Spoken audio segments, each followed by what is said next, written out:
Now, talking about the class 10 CBSE board 2025, ठीक है। तो 10th स्टूडेंट बहुत ज़्यादा मैथ से फियर करते हैं कि भाई हम क्या करें, कैसे करें, हम 80-90% मार्क्स कैसे लेकर आएँ।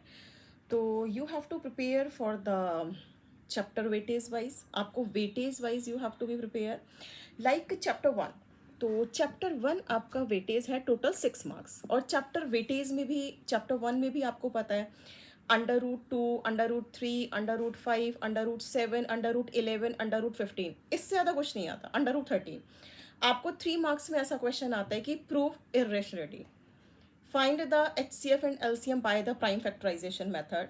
आपका ट्री मेथड आता है, कंपोजिट नंबर आता है आपका, और आपका आता है 6 की पावर n, 12 की पावर n, 9 की power n can not be end with 0 and gives the reason. Okay, तो you have to prepare by the weightage wise and the topic wise कि कौन सा टॉपिक हमें अच्छे से प्रिपेयर करना है, जिसमें से एवरी ईयर आपका क्वेश्चन आता है। नेक्स्ट इज आपका एल्जेब्रा। तो एल्जेब्रा आपका टोटल 20 मार्क्स का है। टोटल जो वेटेज है 20 मार्क्स है।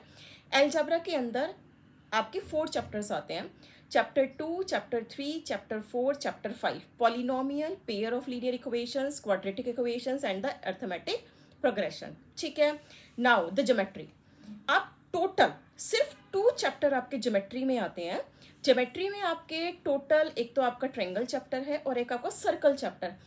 Only these 2 chapters contains 15 marks. सिर्फ ये 2 चैप्टर आपके 15 मार्क्स के आते हैं। After that coordinate geometry chapter 7, chapter 7 आपका 6 मार्क्स का आता है। नेक्स्ट है trigonometry, trigonometry and height and distance, chapter 8 and chapter 9 contains the 12 marks.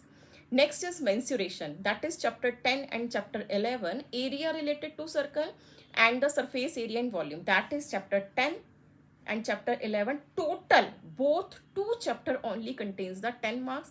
After that stats and probability, both 2 chapter having the 11 marks weightage. Okay, तो आपको जो scenario बनाना है वो आपको वेटेज वाइज बनाना है कि हम कैसे प्रिपरेशन करें।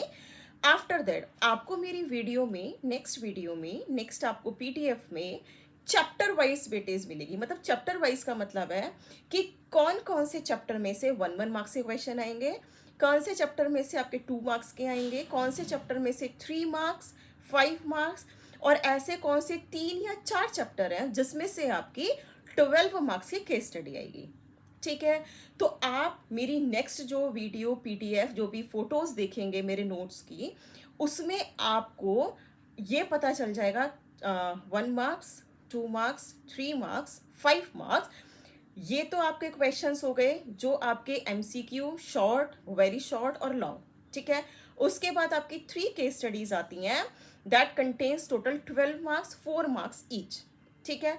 तो आपको चैप्टर वाइज प्रिपरेशन करनी है। सेकेंड थिंग, MCQ और केस स्टडी के लिए आपको रोट मेमोरी नहीं चाहिए, आपको रट्टाफिकेशन नहीं चाहिए। जब तक आप कंसेप्ट्स को क्लियर नहीं करोगे, जब तक आप कंसेप्ट्स को क्लियर नहीं करोगे, तब तक आप किसी भी कंडीशन में MCQ और केस स्टडी को सॉल्व नहीं कर पाएंगे।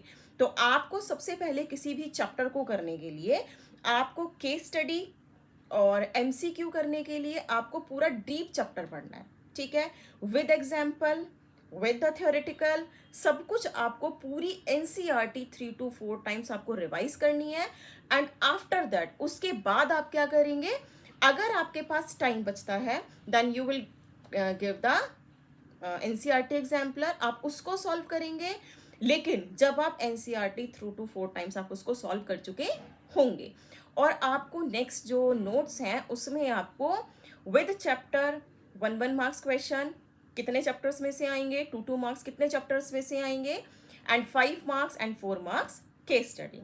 सो okay, then you have to prepare like by the weightage system. Okay.